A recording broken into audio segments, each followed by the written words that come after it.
당신 혼자서도 잘 살아요. 약속해요. 여러분, 이런 사연 들어보셨나요? 68세 할아버지 한 분이 지하철에서 가방을 잃어버렸는데요.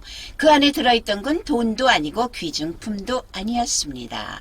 바로 돌아가신 아내의 마지막 음성 메시지가 담긴 USB였어요. 믿기 힘들지만 실제로 일어난 일입니다.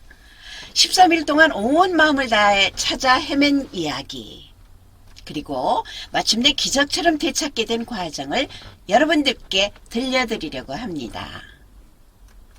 이 이야기는요, 단순한 분실물 찾기가 아니에요. 한 노인의 사랑과 희망, 그리고 우리 사이의 따뜻함을 보여주는 감동적인 실화입니다. 이야기를 본격적으로 시작하기 전에 잠깐 구독과 좋아요, 여러분의 작은 클릭 하나가 이런 마음 울리는 이야기들을 계속 이어갈 수 있게 합니다. 그리고 혹시 오늘 이야기를 들으시면서 떠오르는 분이 계시다면 댓글로 그 마음을 나눠주세요. 우리의 따뜻한 말 한마디가 누군가의 하루를 바꿀 수 있으니까요. 그럼 지금부터 이영호 할아버지의 특별한 이야기를 시작해 보겠습니다. 저는 이영호입니다. 올해로 68세가 됐죠.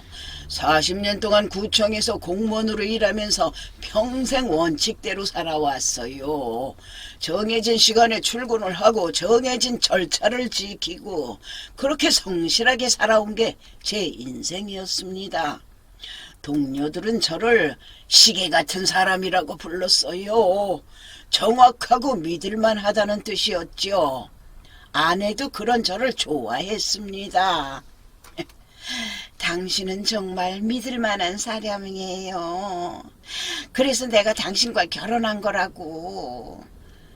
이렇게 늘 말해주곤 했죠. 결혼 40년 동안 단 한 번도 큰 싸움을 해본 적이 없었어요. 성격이 비슷했거든요. 둘 다 조용하고 가정적이고 서로를 배려하는 성격이었습니다. 퇴근하면은 함께 저녁 준비를 하고 주말에는 근처 공원을 산책하고 그런 평범하지만 행복한 일상이었어요. 하지만 2년 전 저에게 가장 소중했던 것을 잃었습니다. 바로 제 아내 말이죠. 40년을 함께 산 아내가 갑작스럽게 세상을 떠났어요. 췌장암이었습니다.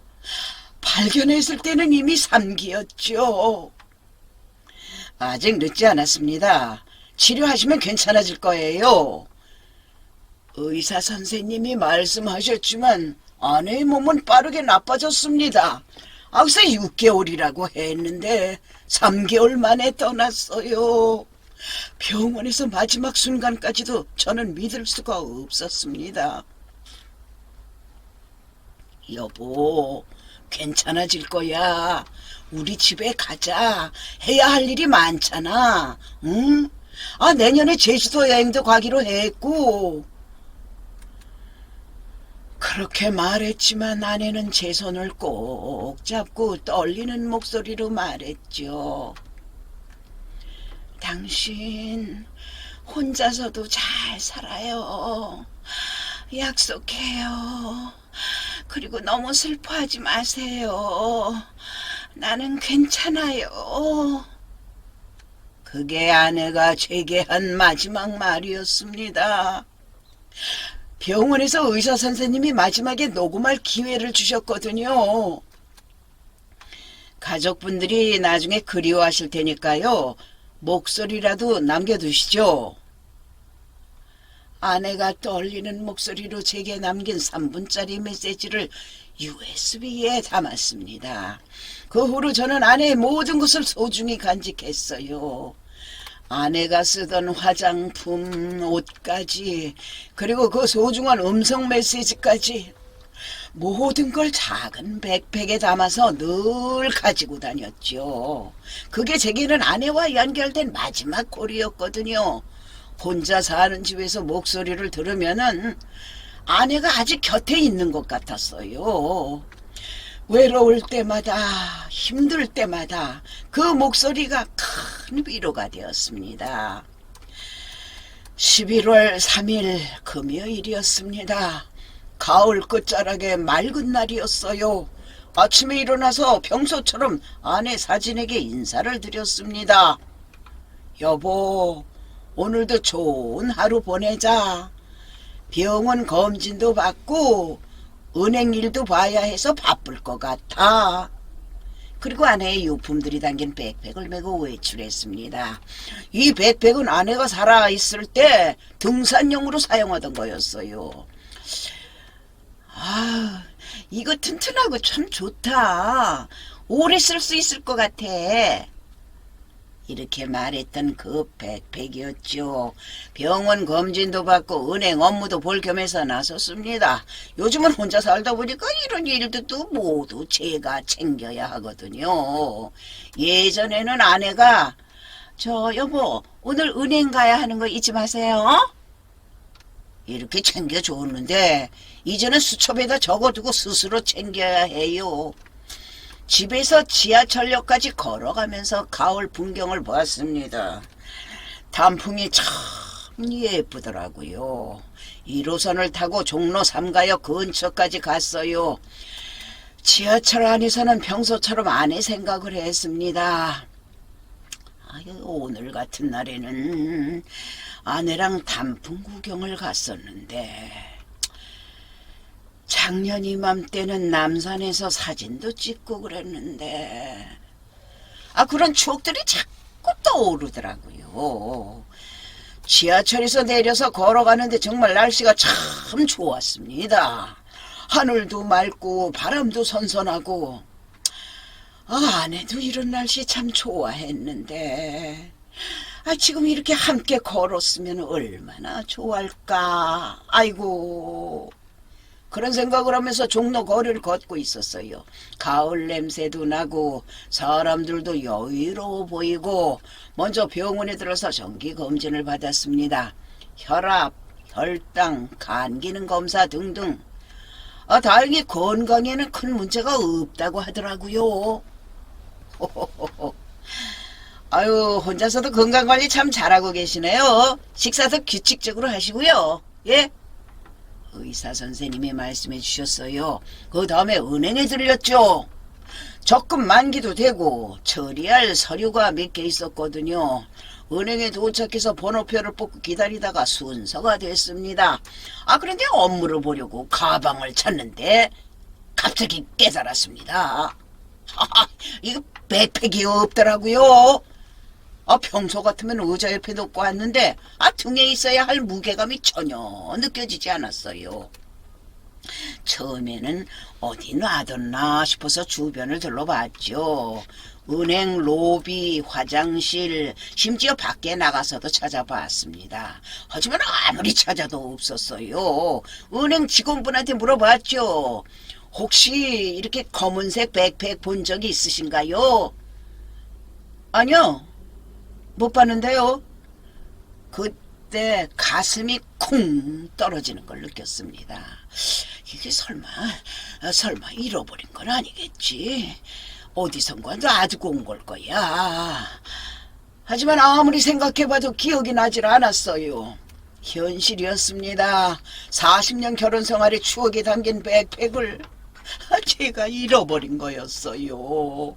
아내의 마지막 음성까지 들어있는 USB를 말이죠. 백팩 안에 있던 휴대전화를 위치 추적을 해보려고 했어요. 요즘엔 스마트폰으로 다 찾을 수 있다고 하잖아요. 젊은 사람들이 그렇게 말하더라고요. 하지만 배터리가 방전돼 있었습니다. 68살 나이에 스마트폰 관리가 쉽지 않거든요. 아내가 있을 때는 당신 폰 충전 좀 해놔요. 이렇게 챙겨줬었는데 혼자 살다 보니까 그런 것까지 신경 쓰기가 어려워요. 요즘 폰들은 하루만 지나도 금세 꺼져버리죠. 그것도 모르고 며칠째 충전을 안 했던 거였습니다. 급한 마음에 바로 종로 경찰서로 달려갔어요. 경찰서는 처음 가봤는데요. 생각보다 복잡하더라고요. 어디로 가야 하나요? 분실 신고는 어디로 가야 합니까? 네. 분실 신고는 민원실로 가세요. 아주 신고하러 왔습니다. 가방을 잃어버렸어요. 젊은 경찰관이 친절하게 신고서를 작성해 주더라고요. 어떤 가방이신가요?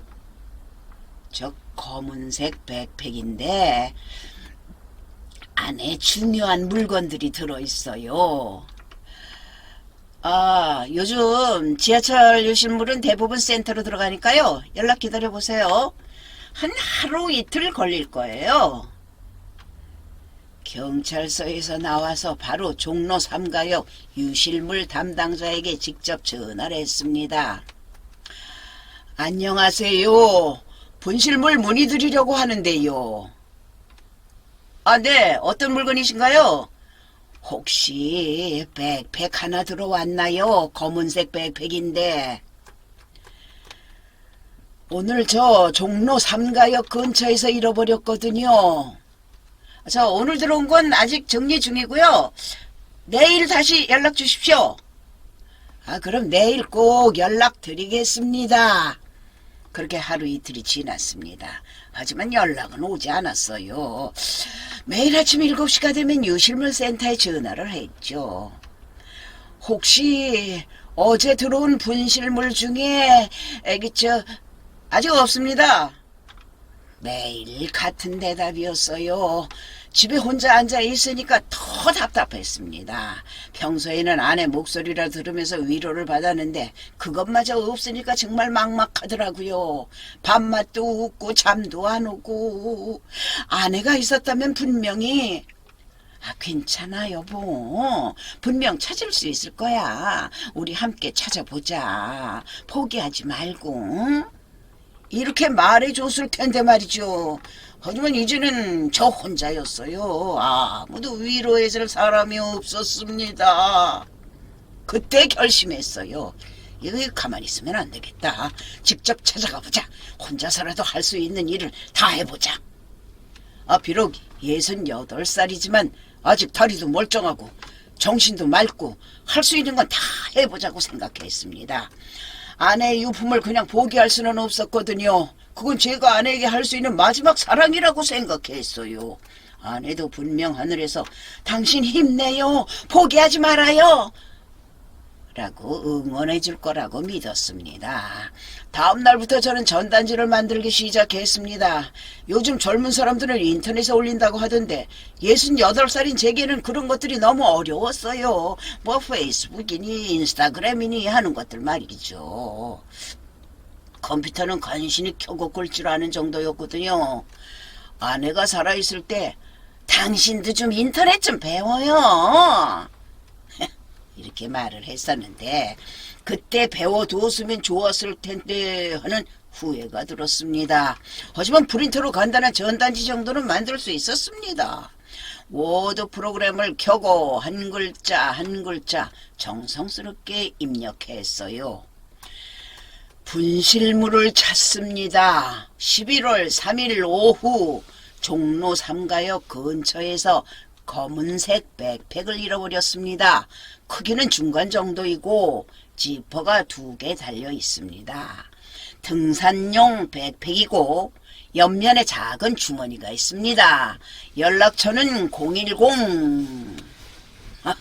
이렇게 기본적인 내용을 자세히 적었죠. 그런데 전단지를 다 만들고 나서 프린트를 해보니 뭔가 부족하다는 생각이 들었어요. 이렇게 써놓으면 그냥 평범한 분실물 찾기가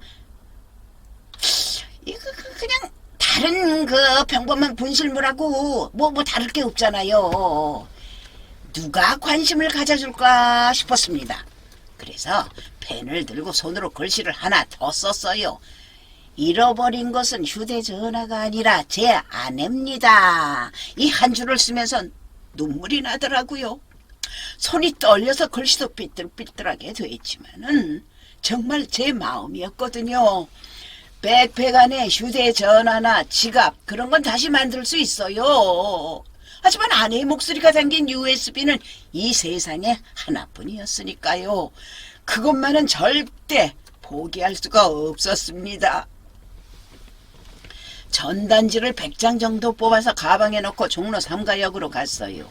지하철 입구에서부터 시작해서 곳곳에 붙이기 시작했습니다. 기둥에도 붙이고 벽에도 붙이고 관리사무소에서 나와서 여기에 무단으로 붙이시면 안 됩니다 라고 했지만은 사정을 말씀드리니까 그럼 하루만 붙여두세요 라고 허락을 해주시더라고요. 지나가는 사람들에게도 물어봤어요. 죄송합니다. 혹시 이런 가방 보셨나요? 대부분 바쁘다며 고개를 저었더라고요. 하지만 어떤 분들은 전단지를 받아가면서 할아버지 힘내세요. 꼭 찾으실 거예요.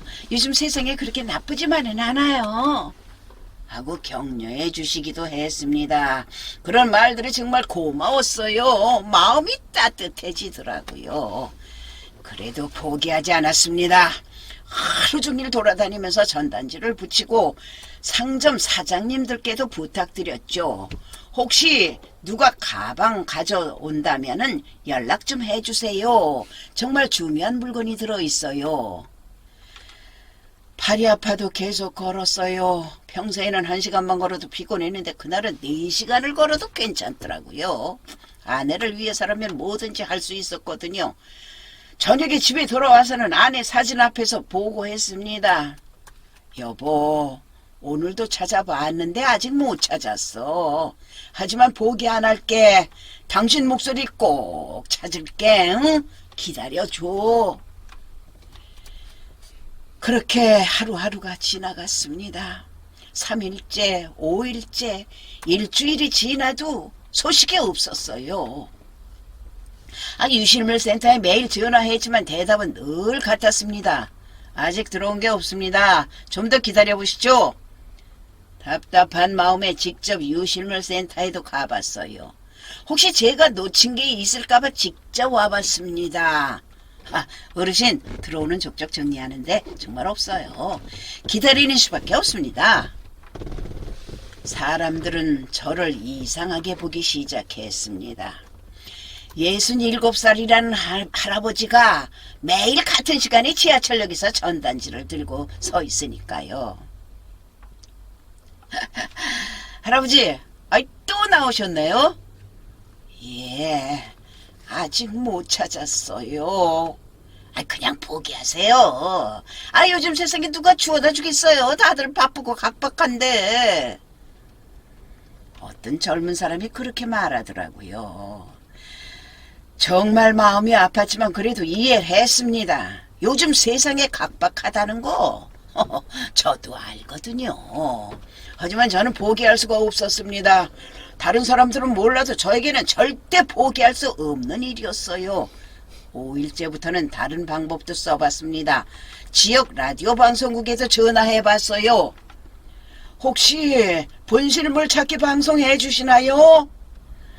요즘은 그런 거 안 해드려요. 인터넷 카페에 올려보세요. 인터넷은 할 줄 몰라서 죄송합니다. 그래서 인터넷을 잘 할 줄 모르니까 아들에게 부탁을 했죠. 서울에 사는 아들이 며칠에 한 번씩 안부 전화를 하거든요. 아들아, 아빠가 가방을 잃어버렸는데 인터넷에 좀 올려줄 수 있니? 아빠, 그런 거 해봐야 별 효과 없어요. 경찰서에 신고만 해두시라고. 죄송해요, 아빠. 경찰서에 신고 잘 해두세요. 그리고 기다리세요. 아들도 별로 관심이 없는 것 같았어요. 젊은 사람들에게는 그냥 물건 하나 잃어버린 것 정도로 보이는 모양이었습니다. 밤에 집에 돌아오면서 아내 사진을 보면서 하루 일과를 말했어요. 여보, 오늘도 못 찾았어. 사람들이 포기하라고 하는데 난 포기할 수가 없어. 당신 목소리를 잃어버린 게 너무 미안해. 하지만 꼭 찾을게. 내가 약속할게. 이렇게 말을 하면은 사진 속 아내가 미소 짓는 것 같았어요. 마치 괜찮아. 당신 천천히 찾으셔도 돼요. 나 기다릴 수 있어. 라고 말하는 것처럼요. 7일째부터는 아주 몸이 많이 힘들어지기 시작했습니다. 매일 종로 3가역 주변을 3-4시간씩 돌아다니느라고 다리도 아프고 목소리도 쉬었죠. 체중도 빠지는 것 같았어요. 밥맛이 없어서 제대로 못 먹었거든요. 그래도 계속했습니다. 10일째가 되자 주변 상점 사장님들도 저를 알아보더라고요. 할아버지, 오늘도 나오셨군요. 커피 한 잔 드시고 가세요. 분식집 사장님이 김밥도 싸주시고 편의점 사장님은 이온 음료도 주시고 그런 따뜻한 마음들이 큰 힘이 되었습니다. 세상엔 나쁜 사람들만 있는 게 아니로구나 하는 생각이 들었어요. 12일째에는 비가 왔습니다. 우산도 없이 나갔다가 흠뻑 젖었죠. 감기라도 걸릴까봐 걱정했지만 다행히 괜찮았어요. 13일째 되던 날 아침 거울을 보니 제가 너무 초라해 보이더라고요. 수염도 덥수룩하고 옷도 구겨져 있고 체중도 많이 빠진 것 같았어요. 며칠 동안 제대로 씻지도 못했거든요. 이렇게 살아서 뭘 하나. 아내도 이런 내 모습을 보면 속상해 할 텐데 그런 생각이 들었습니다. 하지만 포기하면 정말 아내와의 마지막 연결고리도 영영 끊어지는 것 같았어요. 그래서 다시 일어났습니다. 오늘 하루만 더 해보자. 포기하면 정말 끝이야. 11월 16일 바로 그날이었습니다. 13일째 되는 날이었어요. 평소처럼 전단지를 챙겨서 나가려고 하는데 집 전화벨이 울렸습니다. 요즘은 스팸 전화가 많아서 모르는 번호는 잘 안 받는데요. 왠지 받아야 할 것 같은 느낌이 들더라고요. 마치 아내가 받아봐요 라고 말하는 것 같았어요. 여보세요? 혹시 이영호 씨 맞으십니까? 예, 맞습니다만 어디서 전화하시는 건가요? 저는 종로경찰서 김민수 경입니다. 저 선생님이 붙이신 전단지를 봤는데요. 그 순간 가슴이 콩 떨어졌어요. 경찰서에서 연락이 온다는 건 보통 좋은 소식이 아니잖아요. 혹시 제가 전단지에 붙이는 걸로 민원이 들어온 건 아닌가 싶었어요. 요즘 무단 부착 단속도 심하다고 하던데 혹시 무슨 문제가 있었나요? 제가 뭔가 잘못했나요? 전단지 때문인가요? 아닙니다, 어르신. 오히려 도움을 드리고 싶어서 연락드렸습니다. 선생님 전단지에 적힌 글을 보고 정말 마음이 아팠어요. 저희가 CCTV를 다시 한번 확인해 보겠습니다. 김민수 경위는 30대 초반의 젊은 경찰관이었어요. 목소리가 참 따뜻하더라고요. 나중에 알았는데 결혼한 지 1년 정도 됐다고 하더군요. 신혼이라서 그런지 가족의 소중함을 더 잘 아는 것 같았어요. 저도 부모님이 계세요. 선생님 마음이 어떨지 조금은 알 것 같습니다. 정말 소중한 걸 잃어버리셨겠네요. 제가 할 수 있는 건 다 해보겠습니다. 그 말을 듣고 눈물이 왈칵 쏟아졌습니다. 13일 동안 아무도 진심으로 관심 갖지 않던 일에 누군가 이렇게 도움의 손을 내밀어 준 거였어요. 정말 감사합니다. 경희님 같은 분이 계셔서 세상이 아직 따뜻하다는 생각이 들어요. 13일 동안 혼자 찾다가 지쳐서 포기할까도 생각했는데 괜찮습니다, 어르신. 포기하지 마시고요. 조금만 더 기다려주세요. 제가 시간 내서 자세히 살펴보겠습니다. 혹시 놓친 부분이 있을 수도 있거든요. 전화를 끊고 나서 한참을 울었어요. 기쁨의 눈물이었습니다. 13일 만에 처음으로 희망이 보이는 순간이었거든요. 김민수 경위는 정말 열심히 도와줬습니다. 바쁜 업무 중에도 시간을 내서 저를 위해 CCTV를 확인해 주었어요. 저도 경찰서에 가서 함께 봤습니다. 어르신, 여기 앉으세요. 천천히 확인해 보겠습니다. 모니터 화면에 11월 3일 오후 종로 3가역 근처 CCTV 영상이 떴어요. 화질이 생각보다 선명하더라고요. 화면 속에서 제가 백팩을 메고 지하철에서 내리는 모습이 보였습니다. 여기서 선생님이 지하철에서 내리시는 모습이네요. 백팩을 메고 계시고요. 그런데 놀라운 사실을 발견했어요, 어르신. 이상합니다. 이 화면을 보세요. 선생님이 지하철역 개찰구를 나올 때는 분명히 백팩을 메고 계셨는데 여기 플랫폼에서 내릴 때 화면을 자세히 보면은 이미 백팩을 메고 있지 않으셨어요. 정말요? 제가 그때는 몰랐는데. 예, 보세요. 여기서 선생님 어깨 라인을 보시면은 백팩에 끈이 보이지 않습니다. 정말 그랬어요. 그럼 지하철 안에서 잃어버린 건가요? 저는 줄곧 종로 3가역 근처에서 떨어뜨린 줄 알았는데 그럴 가능성이 없습니다. 지하철 안에 놓고 내리신 것 같아요. 그렇다면 1호선 청소팀이나 유실물 센터로 들어갔을 거예요. 지하철 청소하시는 분들이 정말 꼼꼼히 확인하거든요. 그때까지 저는 계속 잘못된 곳을 찾고 있었던 거였어요. 13일 동안 종로 3가역 주변만 헤맸는데 정작 백팩은 지하철 안에 있었던 거죠. 김민수 경위가 설명해 주었어요. 어르신, 그동안 잘못된 곳에 문의하셨어요. 종로 3가역에서 떨어뜨린 게 아니라 지하철 안에서 놓고 내리신 거라면은 1호선 전체 유실물은 서울교통공사 시청역 유실물센터로 들어가거든요. 그제서야 깨달았습니다. 13일 동안 계속 엉뚱한 곳에 문의하고 있었던 거였어요. 김민수 경위가 바로 시청역 유실물센터에 연락했습니다. 전화를 거는 동안 제 심장이 그냥 쿵쾅쿵쾅 뛰었어요. 13일 만에 처음으로 정말 희망이 보이는 순간이었거든요. 김민수 경위가 상세하게 설명해 줬어요. 예, 시청역 유실물센터입니다. 아이고, 안녕하세요. 저는 종로경찰서 김민수 경입니다. 11월 3일경에 접수된 검은색 백팩이 있는지 확인 좀 부탁드리겠습니다. 1호선 전동차에서 발견됐을 텐데요.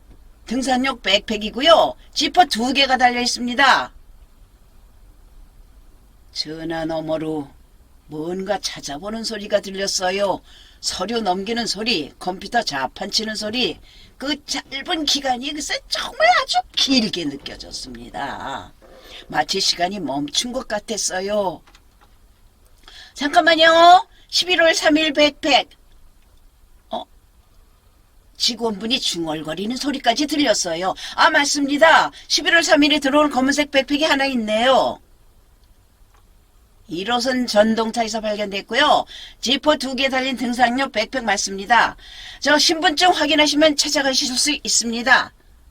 그 말을 듣는 순간 다리에 힘이 빠져서 주저앉을 뻔했어요. 김민수 경위가 얼른 보충해 줬습니다. 찾았습니다, 어르신. 정말 찾았어요. 13일 만에 드디어. 시청역으로 달려갔습니다. 김민수 경위가 차로 데려다 주겠다고 했지만 저는 지하철로 가고 싶었어요. 1호선을 타고 시청역까지 가면서 마음이 두근두근했습니다. 68세 나이에 이렇게 설레는 마음을 느낄 줄 몰랐어요. 아내와 첫 데이트할 때보다도 더 떨렸던 것 같아요. 지하철 안에서 계속 생각했어요. 정말 내 백팩일까? 혹시 다른 사람 건 아닐까? 기대하다가 실망할까봐 정말 무서웠거든요. 시청역에 도착해서 유실물 센터를 찾았어요. 생각보다 작은 공간이더라고요. 하지만 그곳에서 일하시는 분들이 정말 친절하셨습니다. 어르신 전화로 문의하신 분이시죠? 고생 많으셨습니다. 13일 동안 얼마나 애타셨을까요? 예, 정말 힘들었습니다. 혹시 정말 제 백팩이 맞을까요? 확인해 보겠습니다. 직원분이 안쪽 창고에서 백팩을 가져왔는데 아, 정말 제 백팩이 맞았습니다. 검은색 백팩, 지퍼 2개, 옆면에 작은 흠집까지 그대로 있었어요. 아내가 등산할 때 나뭇가지에 긁힌 흠집이었거든요. 맞아요. 이거 제 가방이에요. 너무 기뻐서 소리 질렀어요. 신분증 확인 부탁드립니다.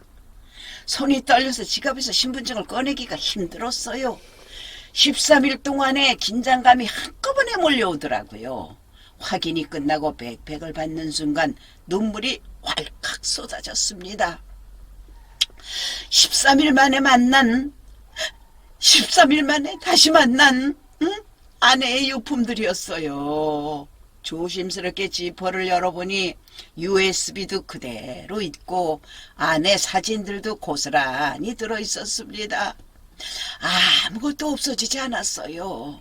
휴대전화도 있고 지갑도 있고 모든 게 그대로였습니다. 감사합니다. 정말 감사합니다. 덕분에 제 아내를 다시 만날 수 있게 됐어요. 직원분께 몇 번이고 인사를 드렸어요. 저희도 보람을 느껴요. 이렇게 소중한 물건을 주인분께 돌려드릴 수 있어서요. 집으로 돌아오는 길에 김민수 경위에게도 연락드렸습니다. 경위님, 정말 감사합니다. 경위님이 아니었다면 영영 못 찾았을 거예요. 정말 다행이에요, 어르신. 좋은 일에서 저도 기분이 참 좋습니다. 집에 도착해서 제일 먼저 한 일은 USB를 컴퓨터에 연결하는 것이었습니다. 혹시나 해서 떨리는 마음으로 파일을 클릭했어요. 그리고 아내의 목소리가 흘러나왔습니다. 당신 혼자서도 잘 살아요. 약속해요. 그리고 너무 슬퍼하지 말아요. 난 괜찮아요. 사랑해요. 아내의 마지막 목소리가 그대로 남아있었어요. 13일간의 악몽이 끝났습니다. 그날 밤 저는 백백 지퍼에 작은 인식표를 달았어요. 제 이름과 전화번호를 적어서요. 다시는 이런 일이 없도록 말이죠. 그리고 아내 사진 앞에서 말했습니다. 여보, 돌아왔어. 당신 목소리 다시 찾았어. 13일 동안 정말 힘들었지만 포기하지 않았어. 이제 안심해도 돼. 여러분, 제 이야기를 들으면서 어떤 생각이 드셨나요? 저는 이번 일을 통해서 정말 많은 것을 깨달았습니다. 우리 사회에는 아직도 따뜻한 사람들이 많다는 것을요. 김민수 경위 같은 분, 유실물센터에서 13일 동안 물건을 소중히 보관해 주신 분들, 그리고 거리에서 할아버지 힘내세요 라고 격려해 주신 분들, 그분들 덕분에 제가 아내를 다시 만날 수 있었어요. 처음에는 절망적이었습니다. 68살에 혼자서 뭘 할 수 있겠나 싶었거든요. 하지만 포기하지 않고 끝까지 해보니까 기적이 일어났어요. 때로는 가장 소중한 것들이 가장 작은 물건 속에 담겨 있기도 합니다. 여러분들에게도 혹시 이런 소중한 것이 있나요? 그렇다면 꼭 잘 간직하세요. 백업도 해두시고 인식표도 달아두시고, 그리고 누군가 소중한 것을 잃어버렸을 때는 조금만 관심을 가져주세요. 그냥 지나치지 마시고 무슨 일이세요? 라고 말 한마디만 물어봐도 큰 힘이 된답니다. 여러분의 작은 도움이 누군가에게는 기적이 될 수 있거든요. 68살 할아버지의 13일간의 사투가 헛되지 않았던 건 결국 사람의 마음이 통했기 때문이라고 생각해요. 혼자서는 할 수 없는 일도 여러 사람이 도와주면 가능해지는 거죠. 우리의 간절한 추억은 반드시 따뜻한 손길을 통해서 돌아온다는 것을 저는 이제 확신합니다. 여러분들은 어떤 이런 상황이라면 어떻게 하시겠어요? 13일 동안 끝까지 포기하지 않고 찾으시겠어요? 아니면 중간에 체험하시겠어요? 댓글로 여러분의 생각을 들려주세요. 그리고 혹시 비슷한 경험이 있으시다면 그 이야기도 나눠주세요. 여러분의 이야기가 또 다른 누구에게는 희망이 될 수 있을 테니까요. 여러분, 감성사연 필터는 더더욱 알찬 내용으로 구독자 여러분께 함께할 것을 약속드립니다. 구독과 좋아요 잊지 마세요. 지금까지 성우 이경자가 함께했습니다. 건강들 챙기세요.